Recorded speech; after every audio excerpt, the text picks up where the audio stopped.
Listen, when Stephen A is right, I got to give him credit. That's what I meant. Maybe I didn't say it properly. I mean, dominate down low.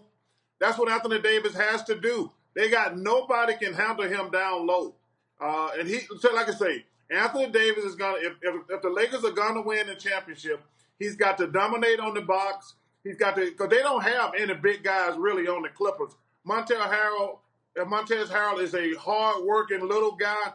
Now, the Morris twin came in, but he still got to dominate the Morris twin down low if they're going to win. Stephen A., at the end of the day, go ahead, Steve. Greeny, I just wanted to grab some tissue because the great Charles Barkley said he had to give it to me. He had to agree with me. This is a very touching moment for me right here, Greeny. I'm looking for my tissue right now, but go ahead. Go ahead. This is everything I could have dreamt it would be and more. So Stephen A., at the end of the day, you have LeBron as your MVP. You and I share that. Yes. I don't think he's going to win. I think Giannis is going to win. Charles, who should win MVP? Giannis should win it. They got the best record in the NBA. They were on pace for 70 games. And let me give you an example. Everybody made a big deal out of going into the break that the Lakers had won those two big games. Who led them in scoring those two big games? That would be Anthony Davis. He is the key to the Lakers. The Lakers had two great wins before the break, and LeBron played really, really well. But the leading scorer in both of those games was Anthony Davis. Listen, I love LeBron. He's one of the greatest men we've ever had in the NBA. But y'all making up stuff. Well, he's 35. Nobody's played this well in their 17th season in the NBA. Who has the best record? Who's on pace to win 70 games? Who's probably going to be the defensive player of the year? And he only played about 30 minutes a game. That's why Giannis should win MVP.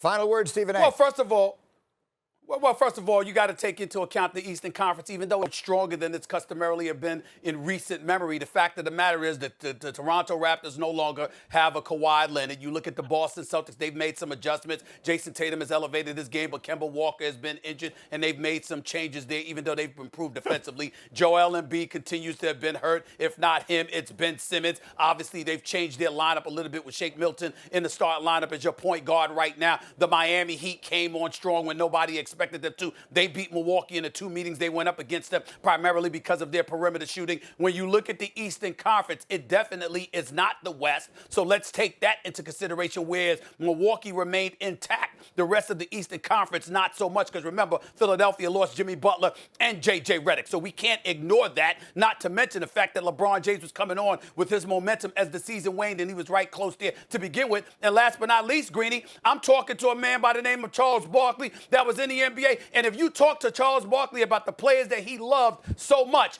some of the names that came to his mind was Maurice Cheeks, the Andrew Tonys of the world, the Kevin Johnsons of the world. Even though Barkley was that star and putting up those numbers, the facilitators mattered very, very much to Charles Barkley. So why is it that when he was playing, the facilitators were his MVPs, but when LeBron is facilitating things for Anthony Davis, suddenly Anthony Davis is your leading scorer, particularly against the Clippers, and that does not count as much. I don't understand stuff like that, Charles Barkley. You need to explain before you get off the air right now.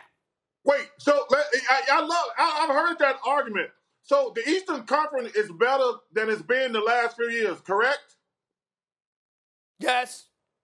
Okay, well, why do you say that when LeBron made it to the finals 10 years in a row when it was really, really bad? You didn't hold that against him? Nobody held that against LeBron. I did, actually. He went to the finals. Hey, LeBron went to the finals. You didn't get up early back then. 10 years in a row. He did. He went to the finals 10 years in a row against the Little Sisters of the Poor. Now, all of a sudden, he playing against better competition in the West, and y'all just want to come up with reasons why he should be MVP. Well, first of all, it was 8 years, not 10. And secondly, and more importantly, because Get Up wasn't on the air at that time, so you didn't get up as early in the morning, which means you didn't see me pointing out. I didn't give LeBron all of that credit. A matter of fact, I religiously pointed out how it was a cakewalk through the Eastern Conference. I religiously pointed out how much of a damn honeymoon it was compared to what was going on in the Western Conference. Had you watched, you would have seen your little brother talking about those things, Charles Barkley. Wait, so has LeBron, as great as he is, when he was playing against the Little Sisters of the Poor, was he the defensive player of the year? Was he gonna win 70 games? No. Okay, that's all I'm saying. Thank you for watching ESPN on YouTube. For live streaming sports and premium content, subscribe to ESPN+.